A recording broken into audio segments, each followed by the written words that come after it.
We are living in a computer-programmed reality, and the only clue we have to it is when some variable is changed and some alteration in our reality occurs.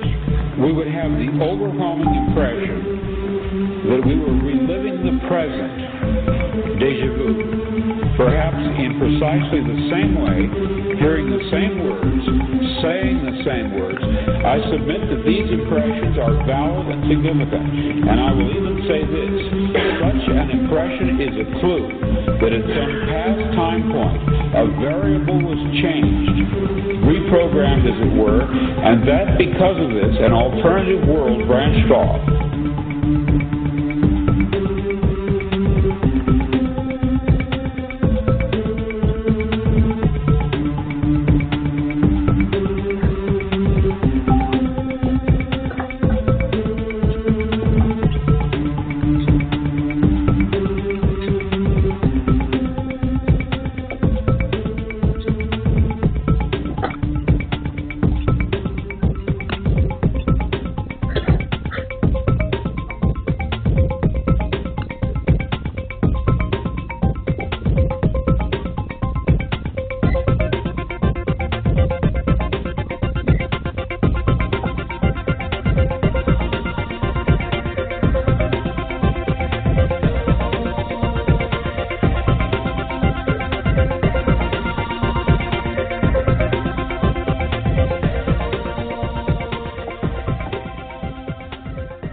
Greetings and welcome to another edition of Free Association Radio. This is the Robert Phoenix Show, aka the Friday FARcast. And it is a bit of a longer, more drawn out version of the 15 Minutes of Flame. I've got some people from Austin calling in today, or the 512 area code. Before I launch into anything today, why don't I just welcome them to the show? Hey, are you calling from Austin? Hello? You're just listening. Hi, are you calling in from Austin?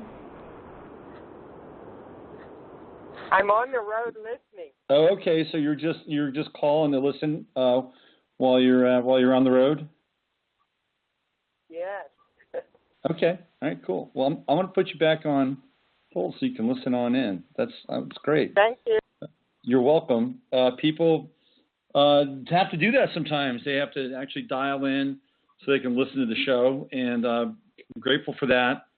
Looks like we're extending the reach, as it were.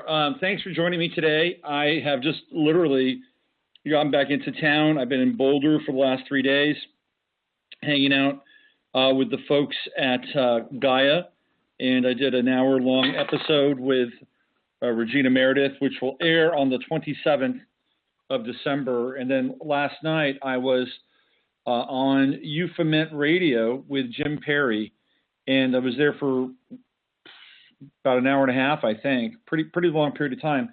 And it wasn't anything about contemporary politics or the cosmic game. It was just more about astrology and my life, which I don't really talk. I mean, I talk about my life topically, but I don't really talk about things that's happened in the past. So you can go to euphomet.com and check that out. I believe the podcast is also available on SoundCloud and on iTunes. So there you go. It's been an interesting time as we lurch further and deeper into the post-election state. And I was working on a post last night. It's about 4 pages long, so it's going to clock in at around 2,000 words. And it has to do with sort of what's happened with the election. And what I feel was kind of a sub-strategy, or maybe even a strategy that was layered on top of the election. And what I'm talking about is the color revolution. And the color revolution that we are going through right now is purple. This is what Bill and Hillary Clinton gave us. This was the sign that they gave us when Hillary gave her resignation speech, or her admission that she had lost speech, because I think there were two things going on with this election process. And I'm going to get into that during the show. And I'm also going to get into who is behind the color revolutions. Obviously, it's George Soros, but there are connections in there that are interesting, and it makes you scratch your head. And there's one connection in particular which leads me to believe that I don't think that George Soros is going anywhere anytime soon. And as we go down the rabbit hole, I'll tell you why, or at least I'll try to tell you why. I got a very interesting text from a good friend of mine who lives in Marin County. Very nice person. I think I've actually had her on the show before, believe it or not. But she said that Trump is a sociopath in her text. And I mean, let's be honest. Have we not had a president in recent memory that wasn't a sociopath? I mean, that's not necessarily saying it's okay to be a sociopath, but it seems to be either a sociopath or borderline sociopath is a job qualification for being a president. Because let me just say this. Imagine you are going through the process of running for president of the United States, which I think most of us can't even begin to wrap our heads around. But let's just for a moment in time put ourselves in that position. First of all, you've got to deal with the people that are behind you and who are pushing you and their agendas. And it doesn't matter whether you're Ben Carson or Donald Trump or Ted Cruz, there are people behind you and they're pushing and they're throwing money at you. And in many instances, a guy like Mike Huckabee, who's never going to get elected, what he does is he runs so he can further the aims and goals of his conservative platform and the foundations and the nonprofits that are behind Mike Huckabee that have a vested interest in a certain type of lifestyle and a certain type of America. They're getting bang for their buck because their candidate is going live on national TV to talk about issues that are pertinent to them. Okay, that's some of these people run just because they get about 15 minutes at a high level.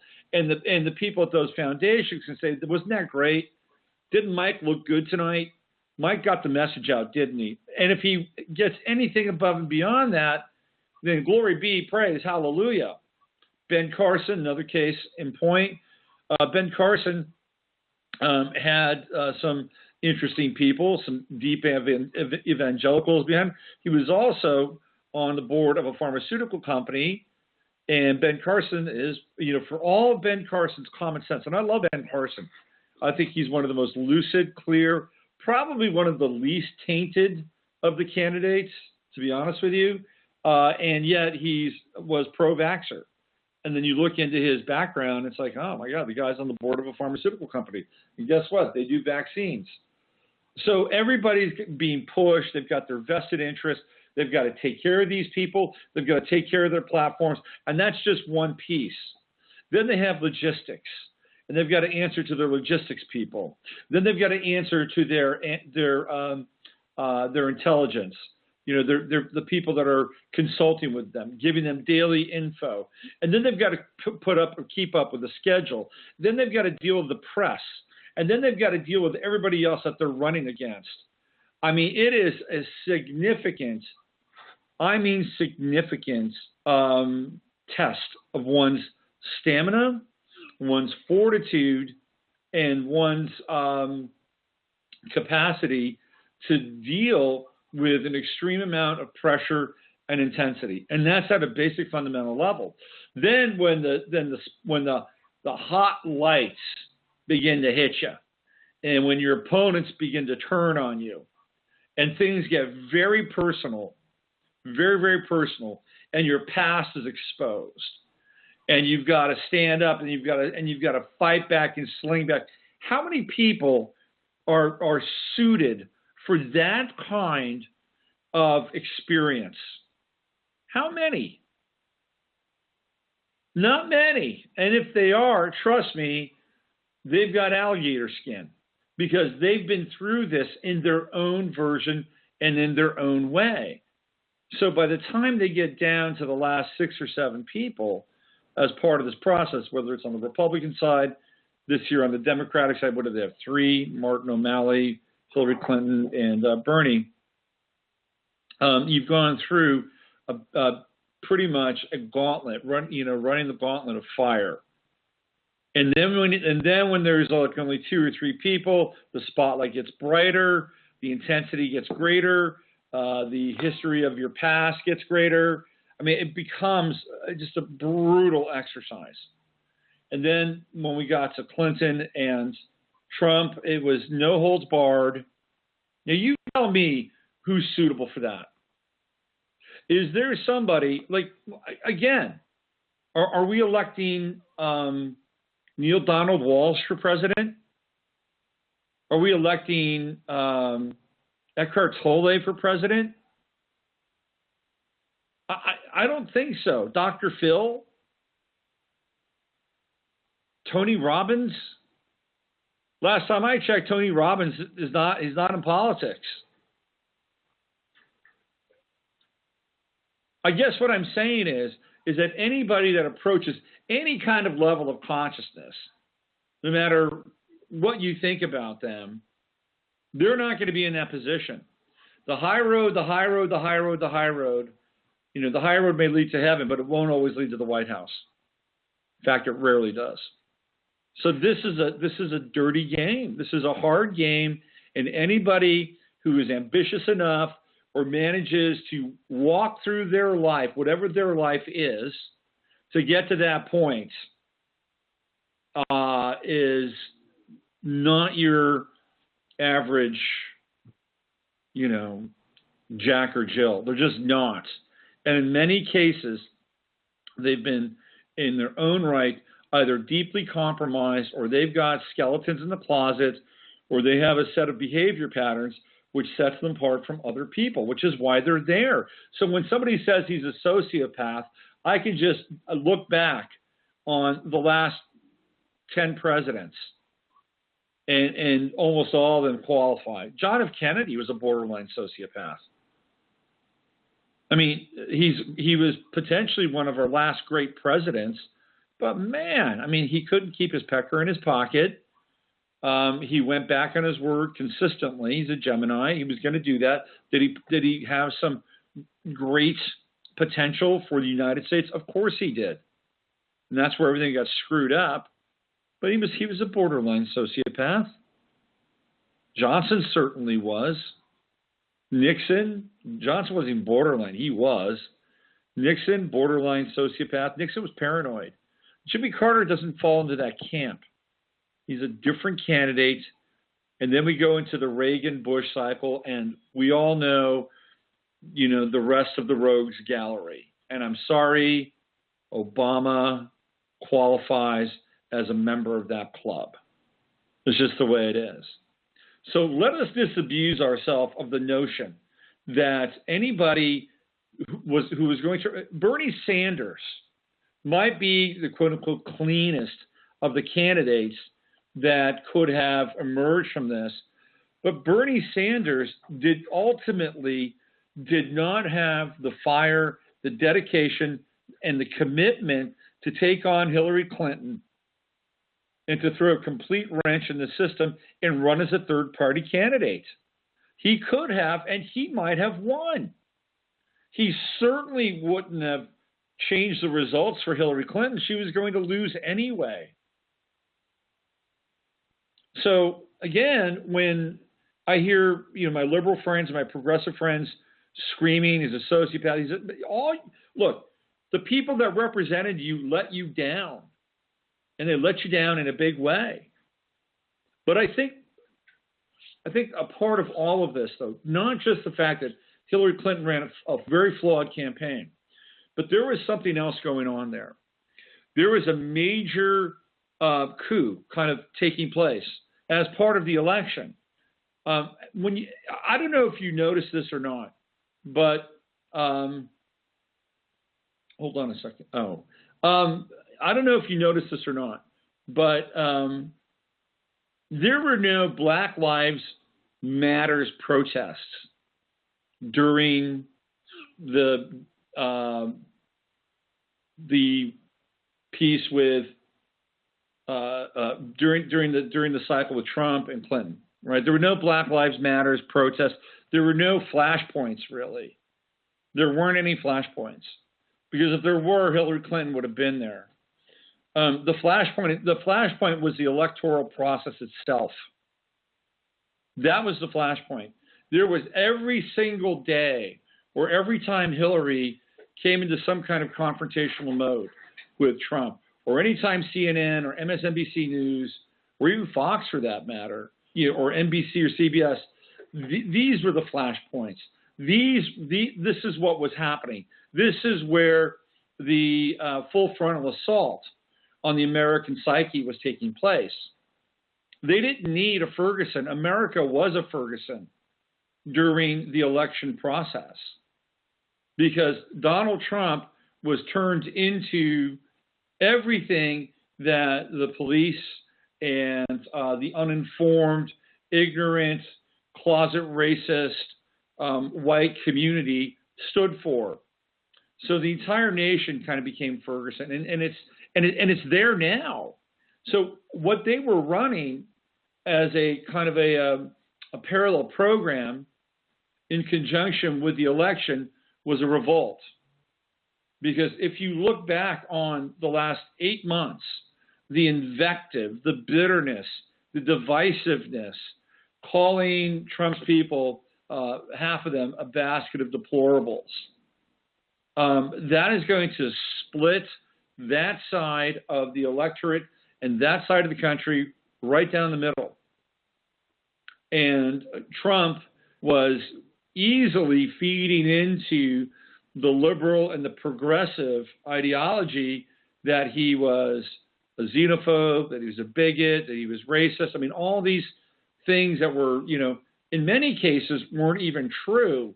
But if you said them enough, and this is what the Clinton campaign found out, they were trying to find memes that were sticking to Trump. And the one that they found that stuck the most was racist, because it was clearly an easy word, racist. And it was such a catch-all phrase or catch-all term for applying a growing sense of angst and a growing sense of dissatisfaction and anger.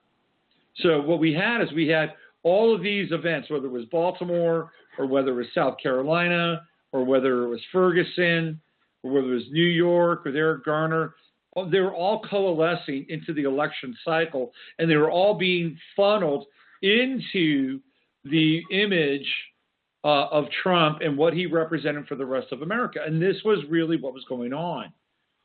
So there was a coup that was being cooked and worked up, so that when Trump, or if and when, and it was more than likely when than if, got elected, that they could easily pivot and continue to build on the invective and the bitterness and the outright hate that they had been brewing for the last 8 months. It was a fermentation process. And that fermentation process has now been distilled into a color revolution, what I call the purple revolution. Now, it remains to be seen how much energy they can continue to throw at this, because there are 2 big dates coming up. We've got the 19th, a month from now, the 19th, 20th of December, when the Electoral College votes. Now, here's what I would sense. And again, you have to understand that sometimes it is not the outcome of the process that people are engaging in, that to some extent that is what's important. Let me see if I can find this here. I just grabbed, here it is. It's right here. Is this it? No.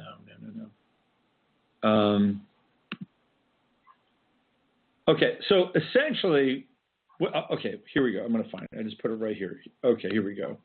So what's happening now, this is from, again, I'm not a Fox News guy, but I just found this, and it's kind of an important article, and it has to do with the Electoral College. It says, today, Arizona's presidential electors are reportedly being hit by a flood of emails and phone calls demanding they defy the voters in their state and choose Hillary Clinton instead of President-elect Donald Trump as part of a last gasp to overturn the election. Since Trump's surprise victory on November 8th, those opposed to his election have engaged in a number of strategies to attempt to nix the election or declare it invalid. Protests, many of them violent, have erupted in cities such as Portland and New York City. Others noting that Clinton appears to be on track to win the popular vote, but still lose the election, have called for scrapping the Electoral College altogether. Retiring Senator Barbara Boxer, Democrat California, introduced a bill this week calling for the scrapping of the college, although it is almost certainly doomed to fail in a Republican-controlled Congress.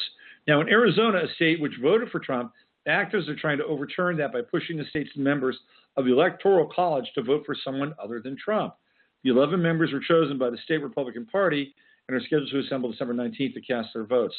The Arizona Republic reports that the electors are not legally required to vote for Trump, despite having pledged to support the party nominee.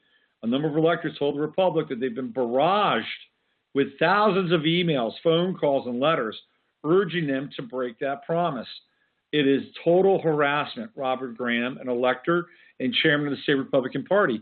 It started about a week ago. Now, bam, it's hardcore. Graham said most of the pleas come from out of state, include one that called to vote against Trump, an epitome of patriotism.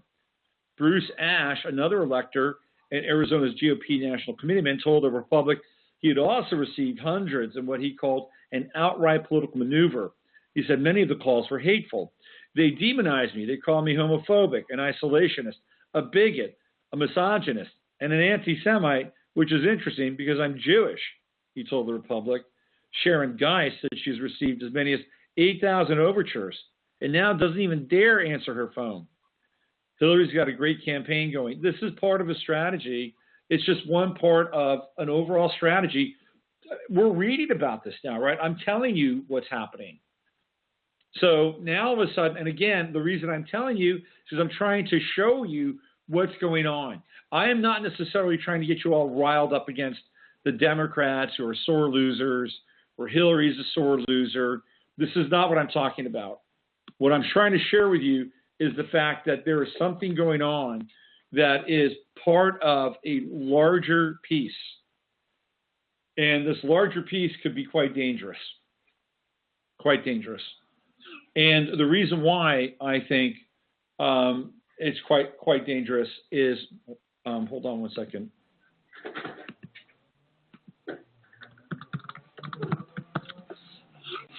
The reason why it's quite dangerous is because if this thing hangs on too long, then people are going to get fed up. Now, if you go back into Rules for Radicals, which Alinsky talks about in actions, he says you can't stay with an action for too long or else the energy gets drained out of it. So at some point, there is a point of diminishing returns unless it grows. If it grows, then the action continues to be funded and energy continues to be invested into the action. But what I'm concerned about here, and I think that this is something that Trump is quite capable of, I'm concerned about a time where there is finally people in the sort of the middle, the right of the middle, the paleo-conservatives, or people are just totally fed up, where they're going to turn on the demonstrators, they're going to turn on the whole process. And in turn, Trump will turn on the process. And in turn is a word you need to be aware of, because there's a very good possibility that at some point these people will be rounded up. I'm telling you right now, they will be rounded up and they will be put into whether it's FEMA camps or, there will be, this is a real possibility, because once Trump is president, he's capable of doing anything. And to some extent, he may have to quell whatever kind of disturbance is going on. So we're in a really tricky time. And, I don't think the country is coming back. I don't think we're going to be one united, happy family for quite a while. This is generational. This break in the psyche, this break in consciousness has been going on for a while. It's at least a generation and a half, perhaps two, that have been cultivated to move and split off, almost as a breakaway state in some ways. I mean, this is what it really feels like. Remember now, the people that are behind this, this is not anything organic. The people that are behind this gave us Ukraine, right? They gave us Ukraine, and they gave us all these other color revolutions, which were the epitome of the breakaway state. So you've got people like Victoria Nuland and her husband. Of course, there's George Soros. Hillary Clinton was involved in a number of the color revolutions while she was at the State Department. Now, what's really interesting is if you go back far enough, WikiLeaks was running emails, cables of Soros being involved in the color revolutions. I mean, it's really interesting stuff. I'm gonna get into this here in a second. I'm gonna try to find it. I have it. So this is from 2013. This is from a website called 1389 blog, and it's WikiLeaks Soros U.S. government funding for Otpor Canvas. Yesterday's show, I talked about Otpor, which became Canvas. And this is the organization that has been deeply embedded in staging and producing and staging these revolutions. I'm going to read this to you, okay? This is from 2013. This is WikiLeaks, okay? The WikiLeaks site has posted internal email correspondence of the employees in the American Organization for Geopolitical Analysis, Stratfor. They're based here in Austin. Call in media, CIA and Shadow. One of the individuals mentioned in these emails is Serta Popovic, who I've talked about at length. At that time, a prominent member of the resistance, and today the executive director of the Center for Applied Nonviolent Action and Strategies, Canvas, which is claimed to be involved worldwide in ousting regimes of dictators and autocrats not liked by the USA. In the emails written between 2007 and 2010, the activists of Canvas are being described as former members of the resistance, kids who, after having ousted Milosevic, put on suits and founded the Canvas. Saul Alinsky would love the suit piece. This is an impressive group.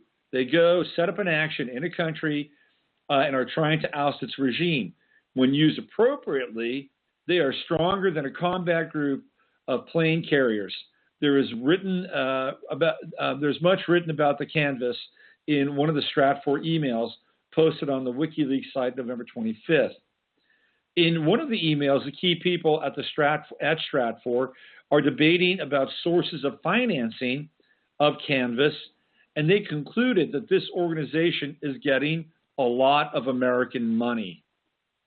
I do not have the details, but I spoke to some people lobbying for them to get even more money, such as Mick McFall of the Hoover Institute, today American ambassador in Russia. One email reads, it is further specified that the resistance was financed, among others, by the Freedom House, the International Republican Institute, the Institute for Open Society, an infamous George Soros front, and the USAID, I'm going to talk about them, and the American Institute for Peace. So let's just break that down for a second.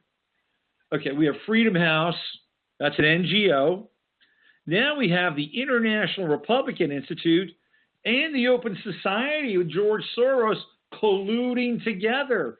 So this guy who's this evil, global character, this evil bad man, this villain of Bondian-like proportions, is working with the International Republican Institute.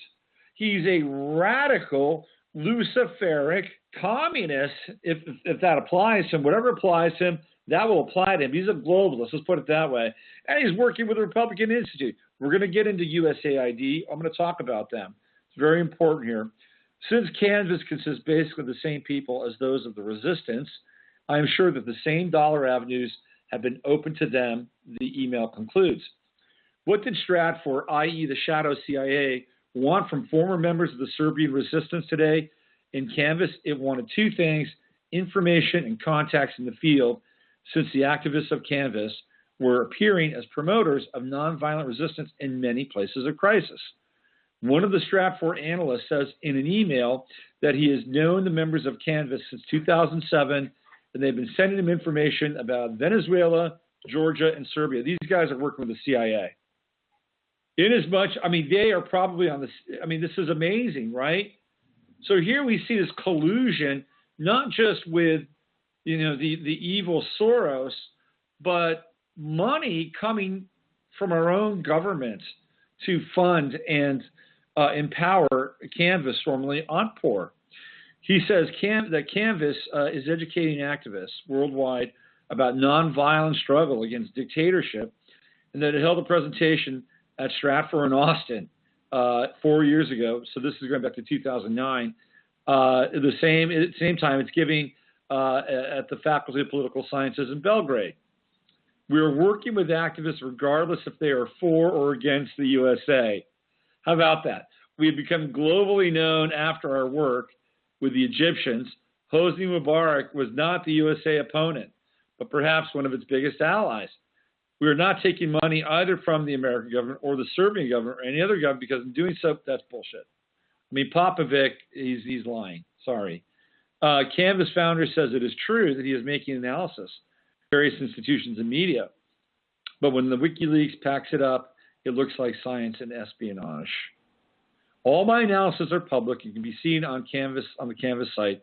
Everything has been posted on the WikiLeaks site until so far has been posted on sites of the New York Times, Foreign Policy, Financial Times, and Canvas. Okay, but the key here is the money people behind Canvas. So one of the groups that's mentioned in that is USAID, and there are a few other interesting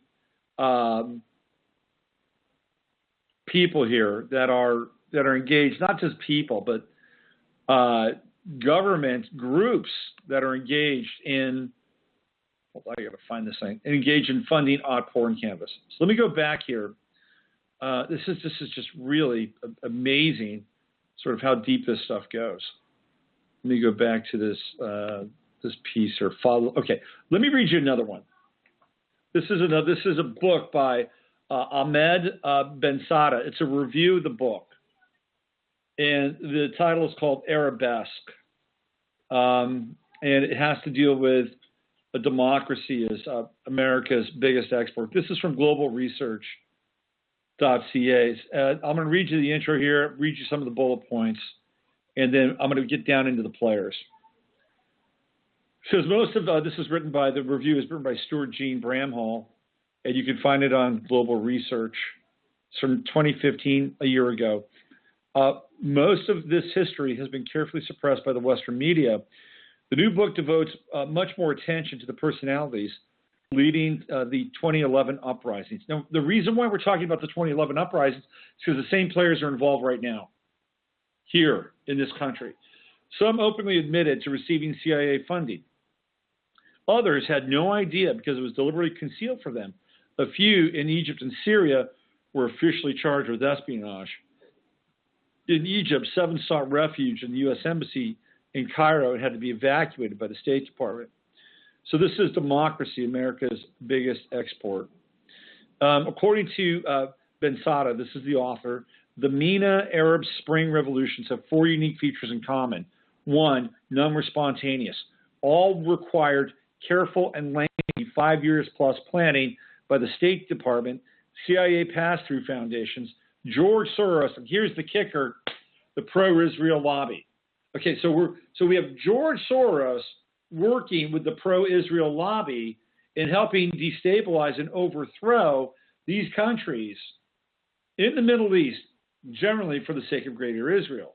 Now, when we get into this a little bit deeper, we will find that Donald Trump is deeply aligned with the pro-Israel lobby and Israel itself. So on the one hand, Trump is using the cred of the neocons and probably some of the power and womp that these guys have, especially with surveillance. And at the same time, he's having to deal with threats and uprisings that are being coordinated and funded by George Soros, who's worked in collusion with the same Israeli government that is backing Donald Trump. I mean, this is really a tangled knot. And I don't know if Trump knows what's going on here. And if he does, then obviously we have got to be very awake and very aware, which is why I try to do these shows as often as I can. Let me read you some more here. So this is the 4 points of the Arab Spring, all focused exclusively on removing reviled despots without replacing the autocratic power structure that kept them in power. This is true. So if you look at what happened with Egypt and when they took Mubarak away, who's running the show? Can any of you name who's in charge in Egypt? No. Because what they've done is they've created a decentralized power structure that is beholden to foreign aid and foreign governments, NGOs, so that they can be the de facto boots on the ground, point of contact in that country. And the distribution of power is completely lateral, that there's no one person who can take the reins and say, we're going to do this. Same thing happened in Libya. Once Gaddafi was deposed, what do we have? It could be the Muslim Brotherhood. It could be some faction of, Al-Qaeda, Al-Nusra, whoever. It could be MI6 through the Muslim Brotherhood. But there's no single person, once these people were deposed. Here we go. No Arab Spring protests made any reference whatsoever to powerful anti-U.S. sentiments over Palestine and Iraq. That's right. There were no Arab Springs in Iraq. There were no Arab Springs in Palestine. Why? Because they're manufactured. Palestine has tried to have an Arab Spring for the last 30 years, maybe since 1967. It's not happening. Every time they try to do something, they get reduced. They get basically sent back to the Middle Ages. One more point here. All the instigators of Arab Spring uprisings were middle-class, well-educated youth who mysteriously vanished after 2011. Nonviolent regime change. Ben Sada begins by introducing nonviolent guru Gene Sharp. Gene Sharp is one of the guys that was behind Occupy. Okay, so he's connected to the CIA and nonviolence. Gene Sharp is also another Aquarian, just like Serta Popovic. Very interesting. His links to the Pentagon and U.S. intelligence and his role as director of the Albert Einstein Institution in the color revolutions in Eastern Europe and the attempted coup against Hugo Chavez in 2002. The U.S. goal in the Arab Spring revolutions was to replace unpopular, despotic dictators while taking care to maintain the autocratic U.S.-friendly infrastructure that had brought them to power. So what they wanted to do is take out the bad guy at top, leave everybody else intact, and have a laterally sort of based, non-centralized government. All initially followed the nonviolent precepts Sharp outlines in his 1994 book, From Dictatorship to Democracy. In Libya, Syria, and Yemen, the U.S. and their allies were clearly prepared to introduce paid mercenaries when their Sharpian revolutions failed to produce regime change. Relying mainly on WikiLeaks cables, which is what I read to you, and the websites of key CIA pass-through foundations, which he reproduces in the appendix Strat 4, Ben Sada methodically lists every State Department conference and workshop the Arab Spring heroes attended. The dollar amount spent on them by the State Department and key democracy promoting foundations, the specific involvement of Google, Facebook, Twitter, and Obama's 2008 Internet campaign team in training Arab Spring cyber activists.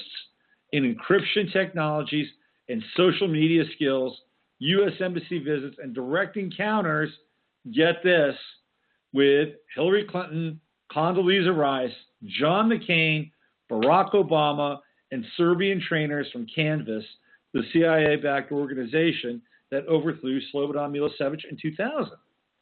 Ben Sada focuses most heavily on the Tahrir Square uprising in Egypt.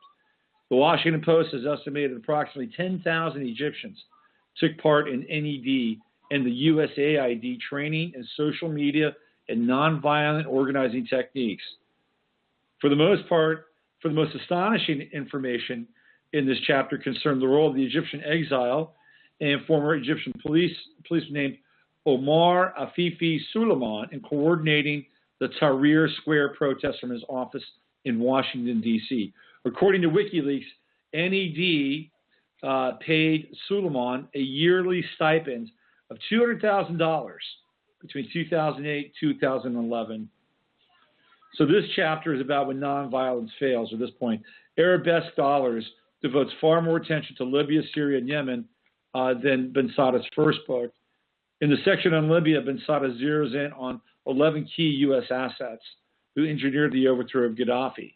Some participated in the same State Department trainings as the Middle East opposition activists and instigated nonviolent Facebook and Twitter protests to coincide with the 2011 uprisings in Tunisia and Egypt. Others in exile underwent guerrilla training sponsored by the CIA, Mossad, Chad, and Saudi Arabia. A few months after Gaddafi's assassination, some of these same militants would lead Islamic militias in attempting to overthrow Assad in Syria.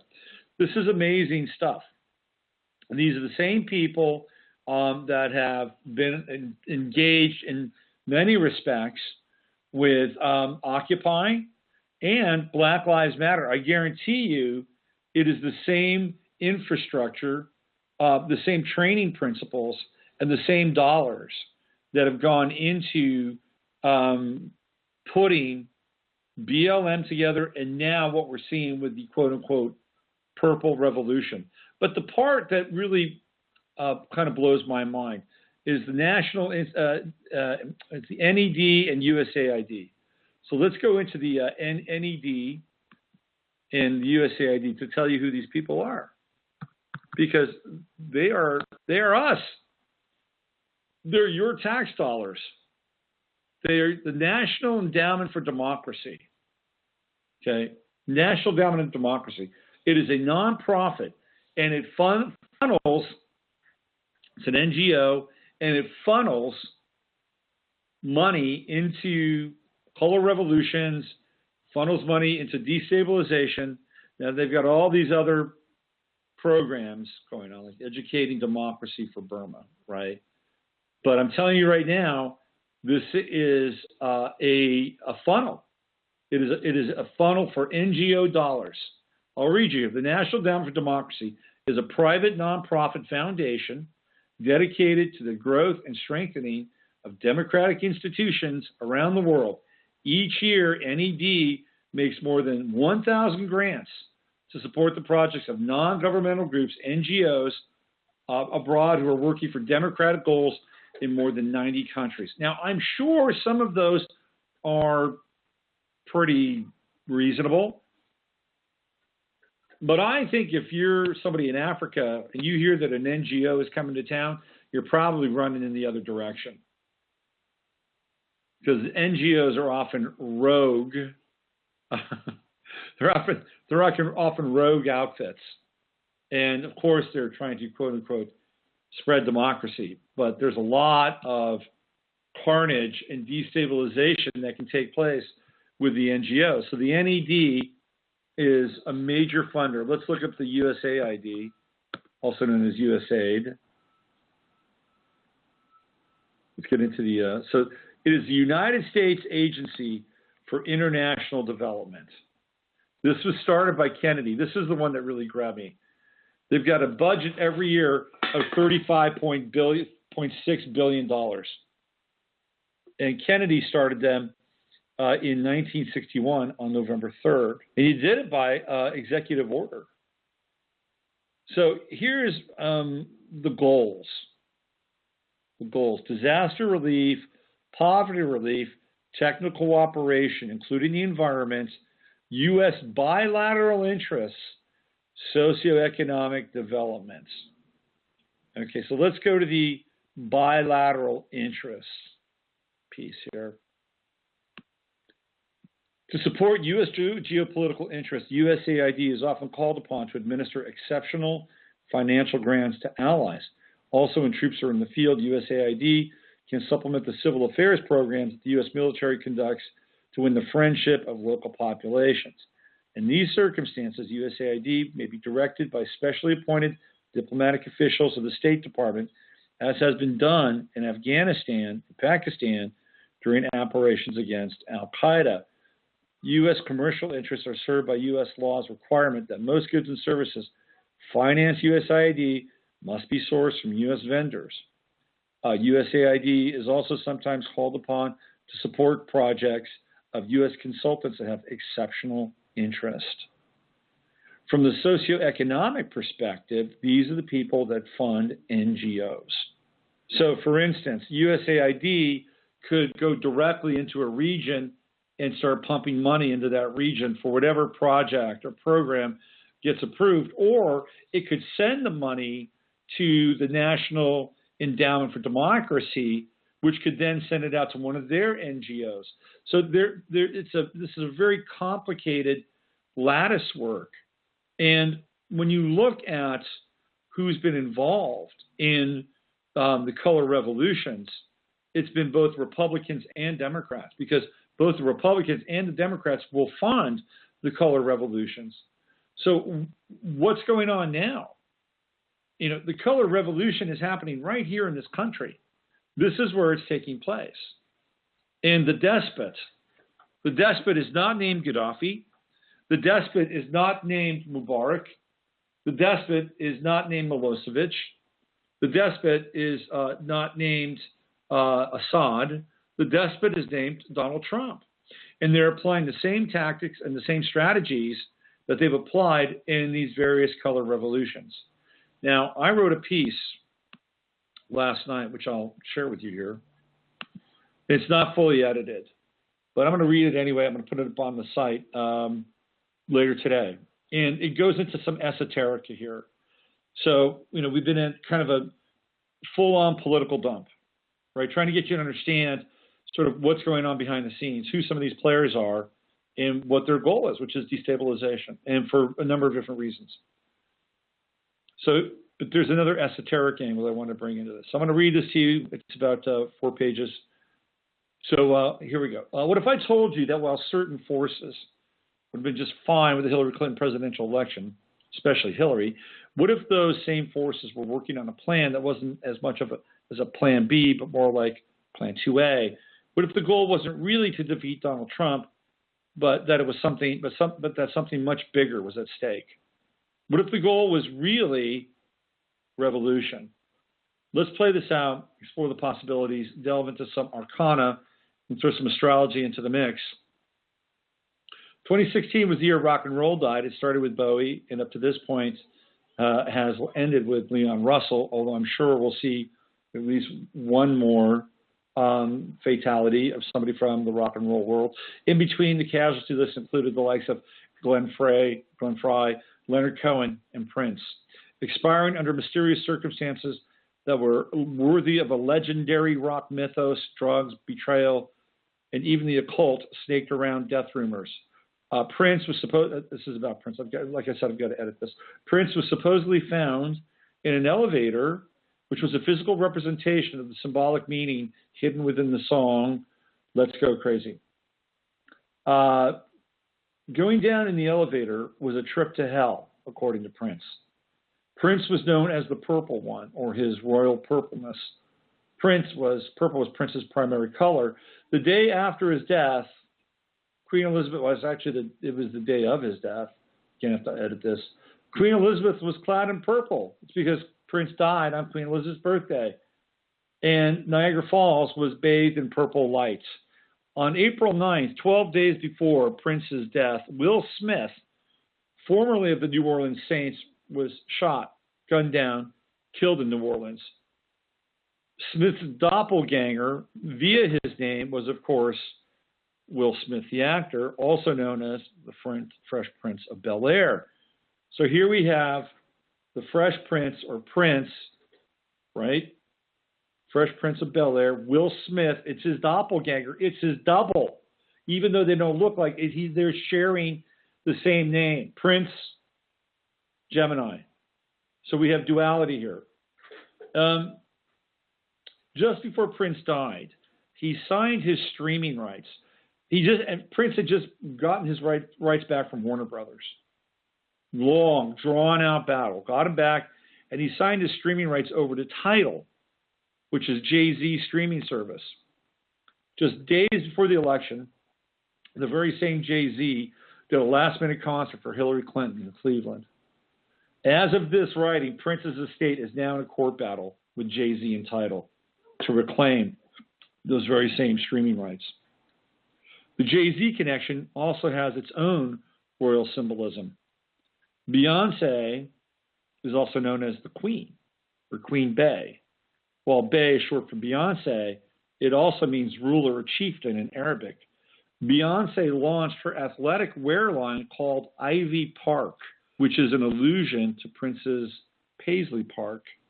Jay-Z and Beyonce have been at the forefront of the occult music movement, which openly promotes and celebrates Illuminati symbolism and themes. During the last Super Bowl, Beyonce took part in a martial ritual at Super Bowl 15.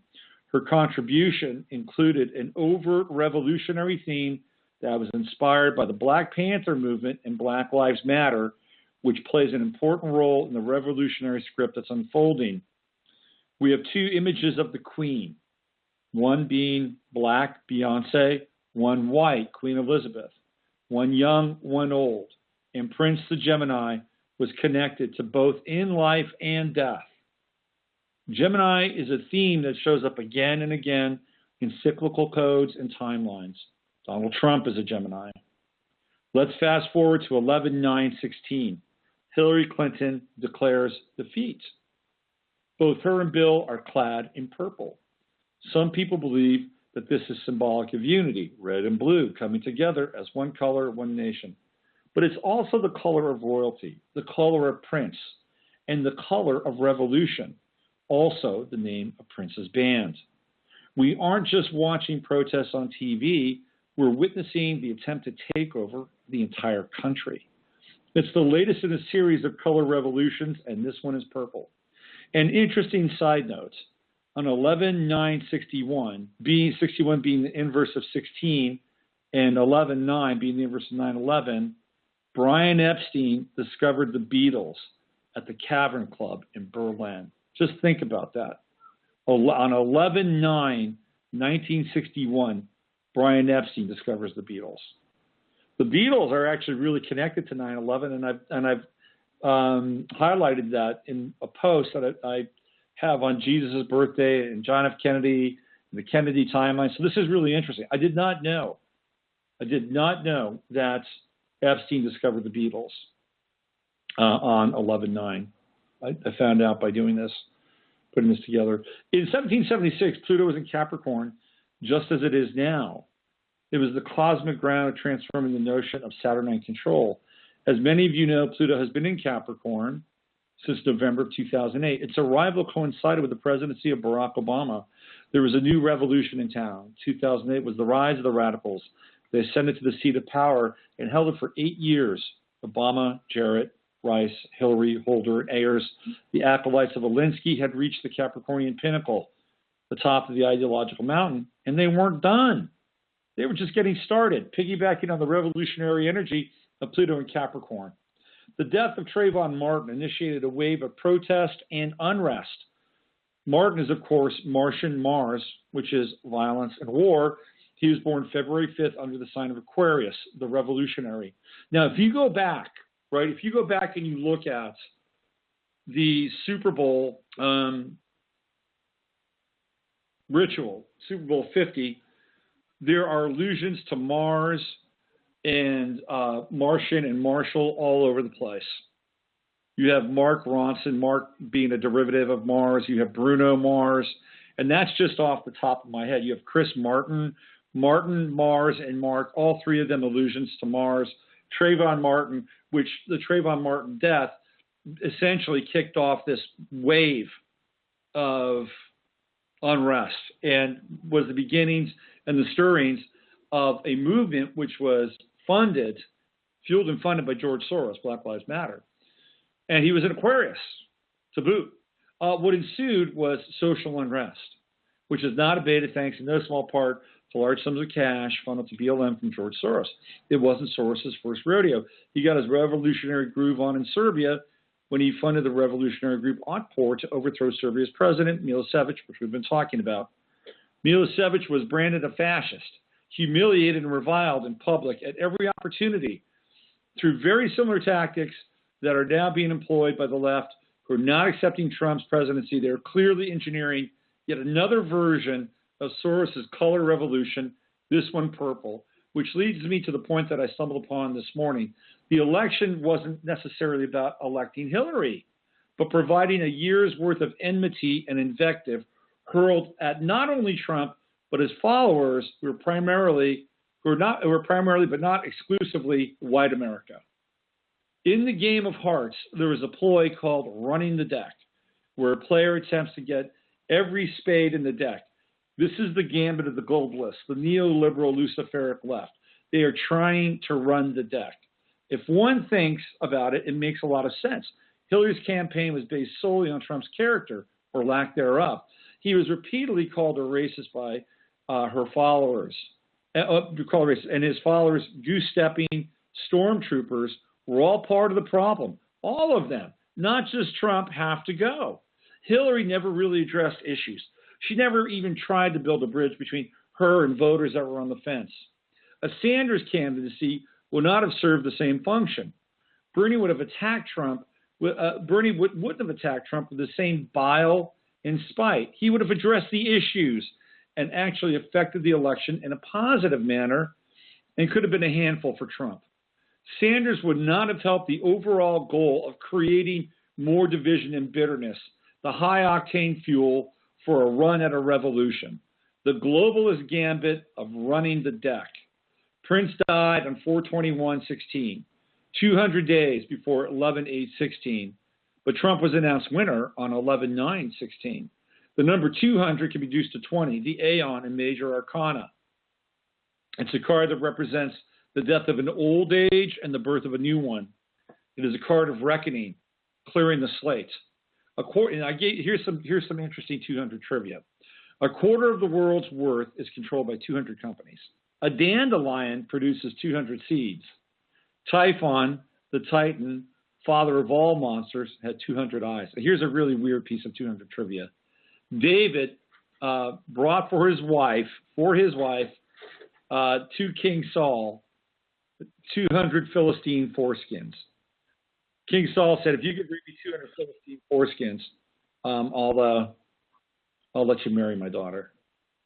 201 days is from the death of Prince to the actual announcement of Trump being the winner.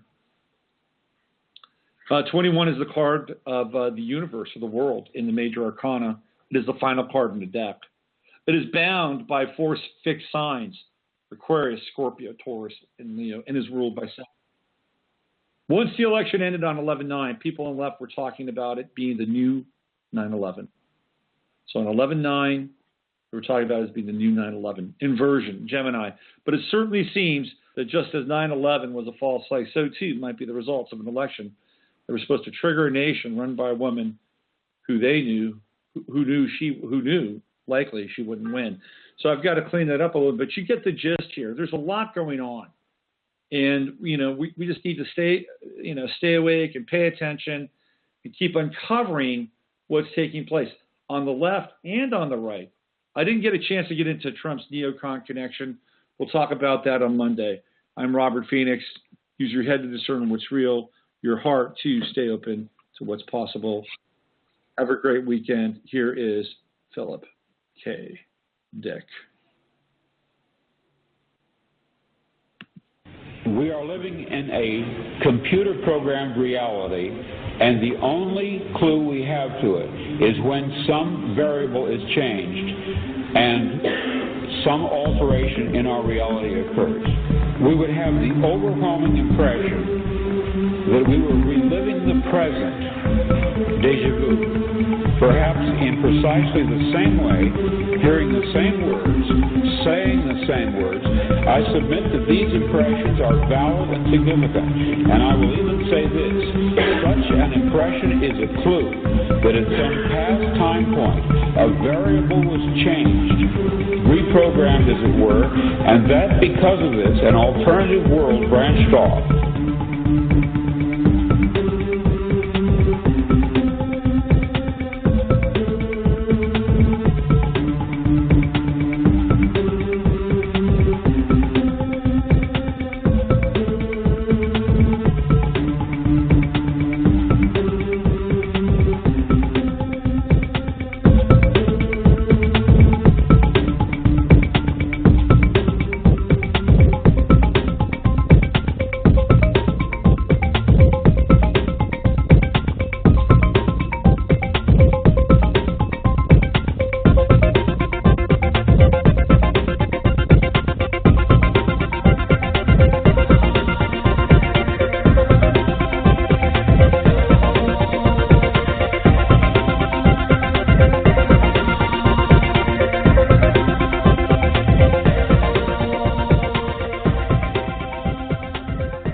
When you don't go to Geico.com, car insurance can be hard.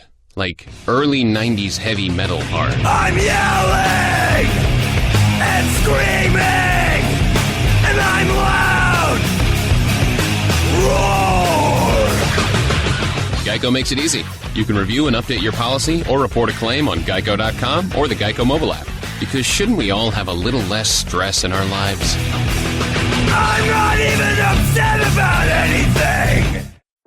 If it's in your nature to be the first one out there, then don't miss Cabela's Black Friday Doorbuster sale. For 5 hours only, shop for amazing doorbusters like $70 off a Ruger 1022 semi-automatic rimfire rifle, $35 off PMC 223 bulk ammo, and $500 off a Cabela's Outfitter 30-gun safe. Plus, the first 600 in line will receive a free giveaway from over $8,000 in prizes. See store for details. Can't wait? Shop Thanksgiving Day at Cabela's.com.